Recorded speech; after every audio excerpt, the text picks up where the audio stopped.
ಎಲ್ಲರಿಗೂ ನಮಸ್ಕಾರ. ಅಡುಗೆ ಬೇಗ ಬೇಗ ಮಾಡಲು ಟಿಪ್ಸ್ಗಳು. ಪ್ರತಿ ಹೆಣ್ಣು ಮಕ್ಕಳು ಅಡುಗೆ ಬೇಗ ಬೇಗ ಹೇಗೆ ಮಾಡೋದು ಅಂತ ಚಿಂತೆ ಮಾಡುತ್ತಾರೆ. ಇನ್ನು ಕೆಲವರು ಅಡುಗೆ ಮಾಡೋದು ಅಂದರೆ ಕಷ್ಟ ಅಂದುಕೊಳ್ಳುತ್ತಾರೆ. ಇನ್ನು ಕೆಲವರು ಮಕ್ಕಳಿಗೆ, ಗಂಡನಿಗೆ, ಸ್ಕೂಲ್ಗೆ, ಕೆಲಸಕ್ಕೆ ಹೋಗುವವರಿಗೆ ಸರಿಯಾದ ವೇಳೆಗೆ ಅಡುಗೆ ಮಾಡಲು ಕಷ್ಟಪಡುತ್ತಾರೆ. ಅಂತಹವರಿಗೆ ಕೆಲವೊಂದು ಟಿಪ್ಸ್ಗಳನ್ನು ಈ ವಿಡಿಯೋದಲ್ಲಿ ತಿಳಿದುಕೊಳ್ಳೋಣ. ಅಡುಗೆ ಮನೆಯನ್ನು ಯಾವಾಗಲೂ ಸ್ವಚ್ಛವಾಗಿ ಇಡಬೇಕು.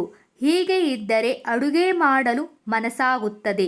ಅಡುಗೆ ಮನೆಯಲ್ಲಿರುವ ಪ್ರತಿಯೊಂದು ವಸ್ತುವು ವ್ಯವಸ್ಥಿತವಾಗಿ ಇಡಬೇಕು.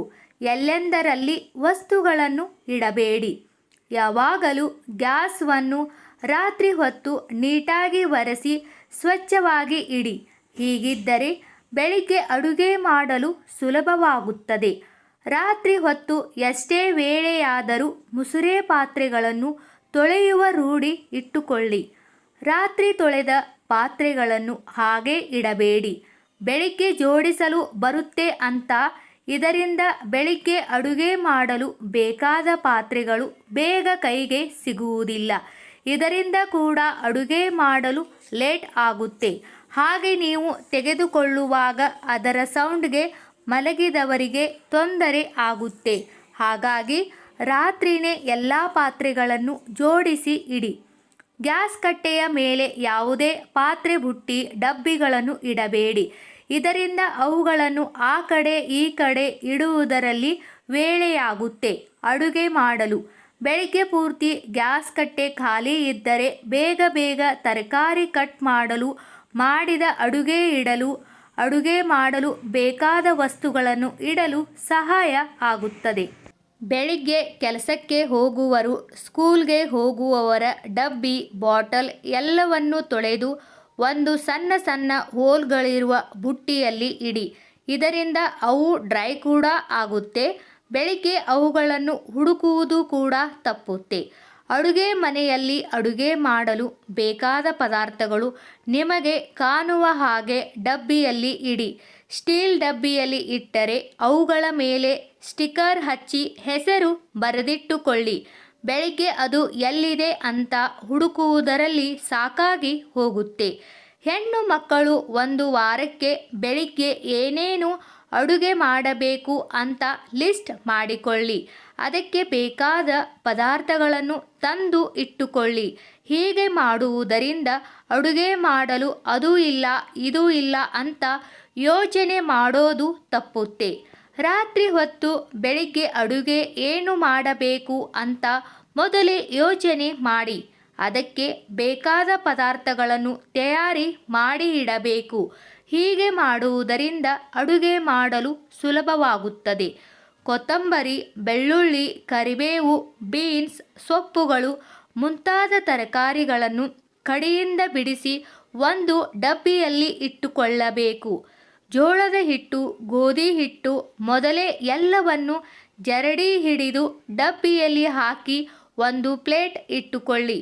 ಅಕ್ಕಿ, ಬೇಳೆಕಾಳುಗಳು, ಅವಲಕ್ಕಿ, ರವೆ ಮುಂತಾದವುಗಳನ್ನು ಮೊದಲೇ ಕ್ಲೀನ್ ಮಾಡಿ ಡಬ್ಬಿಯಲ್ಲಿ ಇಡಿ. ಕೊಬ್ಬರಿ ಪುಡಿ, ಶೇಂಗಾ ಪುಡಿ, ಕೆಲವೊಂದು ಮಸಾಲೆ ಪದಾರ್ಥಗಳನ್ನು ಪುಡಿ ಮಾಡಿ ಇಟ್ಟುಕೊಳ್ಳಿ. ಬೆಳಿಗ್ಗೆ ಬೇಗ ಅಡುಗೆ ಮಾಡಲು ಅಂತ ಮೊದಲೇ ಚಪಾತಿ ಹಿಟ್ಟು ಕಲಸಿ ಇಡುವುದು, ತರಕಾರಿ ಕಟ್ ಮಾಡುವುದು ಬೇಡ. ಇದು ಆರೋಗ್ಯಕ್ಕೆ ಒಳ್ಳೆಯದು ಅಲ್ಲ. ತರಕಾರಿಗಳನ್ನು ತೊಳೆದು, ಸೊಪ್ಪುಗಳನ್ನು ರಾತ್ರಿ ತೊಳೆದು ಇಟ್ಟುಕೊಳ್ಳಬೇಕು. ಬೇಗ ಅಡುಗೆ ಮಾಡಬೇಕೆಂದರೆ ನೀವು ಮೊದಲಿಗೆ ರೈಸ್ ಮಾಡಲು ಇಡಿ. ಮತ್ತೊಂದು ಕುಕ್ಕರ್ನಲ್ಲಿ ಬೇಳೆ ಬೇಯಲು ಇಟ್ಟು ಈ ಕಡೆ ಚಪಾತಿ ಹಿಟ್ಟು ಕಲಸಿ ಇಡಿ. ಆಮೇಲೆ ತರಕಾರಿ ಕಟ್ ಮಾಡಿ. ಆವಾಗಲೇ ಸಾಂಬಾರ್ಗೆ ಏನು ಬೇಕು ಎರಡೂ ಒಮ್ಮೆ ರೆಡಿ ಮಾಡಿ. ಒಂದು ಕಡೆ ಪಲ್ಯ ಒಗ್ಗರಣೆ ಹಾಕಿ ಬೇಯಲು ಇಡಿ. ಇನ್ನೊಂದು ಕಡೆ ಸಾಂಬಾರ್ ಒಗ್ಗರಣೆ ಹಾಕಿ ಎರಡು ರೆಡಿ ಆಗುವವರೆಗೆ ಚಪಾತಿ ಉಂಡೆಗಳನ್ನು ಮಾಡಿ ಕೊನೆಯದಾಗಿ ಚಪಾತಿ ಮಾಡಿ. ಇಲ್ಲಿಯವರೆಗೆ ಅಡುಗೆ ಮಾಡಲು ಏನೆಲ್ಲ ವ್ಯವಸ್ಥೆ ಮಾಡಬೇಕು ಅಂತ ತಿಳಿದುಕೊಂಡು, ಆದರೆ ಇಷ್ಟೆಲ್ಲ ಮಾಡಬೇಕೆಂದರೆ ಬೇಗ ಏಳಬೇಕು. ಬೆಳಿಗ್ಗೆ ಬೇಗ ಏಳಲು ಒಂದು ಟಿಪ್ಸ್ ಎಂದರೆ ನಾವು ಬೆಳಿಗ್ಗೆ ಪದೇ ಪದೇ ಎಚ್ಚರವಾಗುತ್ತೆ ಆದರೆ ಏಳೋದಕ್ಕೆ ಆಗೋದಿಲ್ಲ. ಆವಾಗ ನಾವು ಲೇಟ್ ಆದರೆ ಮಕ್ಕಳು ಗಂಡ ಉಪವಾಸ ಹೋಗುತ್ತಾರೆ ಹಾಗೂ ಏನೂ ತಿನ್ನದೆ ಹೋಗಬೇಕಾಗುತ್ತೆ ಅಂತ ನೆನಪು ಮಾಡಿಕೊಳ್ಳಿ. ಎಲ್ಲದಕ್ಕಿಂತ ಮುಖ್ಯವಾಗಿ ಹೆಣ್ಣು ಮಕ್ಕಳು ಅಡುಗೆ ಮಾಡುವುದು ಕಷ್ಟ ಅಂದುಕೊಳ್ಳಬಾರದು.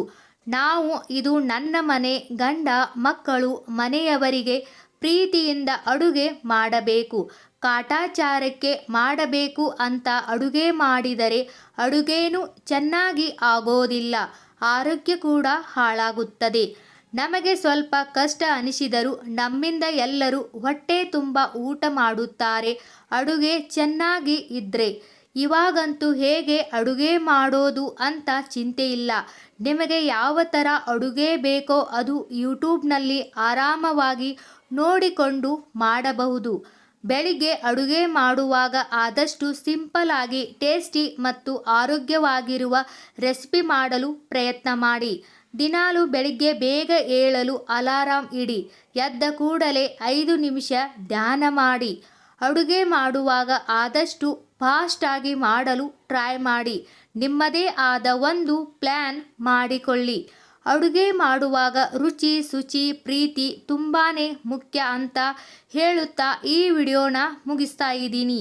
ಈ ವಿಡಿಯೋದಲ್ಲಿರುವ ಎಲ್ಲ ಮಾಹಿತಿ ನಿಮಗೆ ಇಷ್ಟವಾದರೆ ದಯವಿಟ್ಟು ನಮ್ಮ ಚಾನಲ್ ಸಬ್ಸ್ಕ್ರೈಬ್ ಮಾಡಿ, ವಿಡಿಯೋಗೆ ಲೈಕ್ ಮಾಡಿ, ವಿಡಿಯೋನ ಶೇರ್ ಮಾಡಿ. ಎಲ್ಲರಿಗೂ ಧನ್ಯವಾದಗಳು.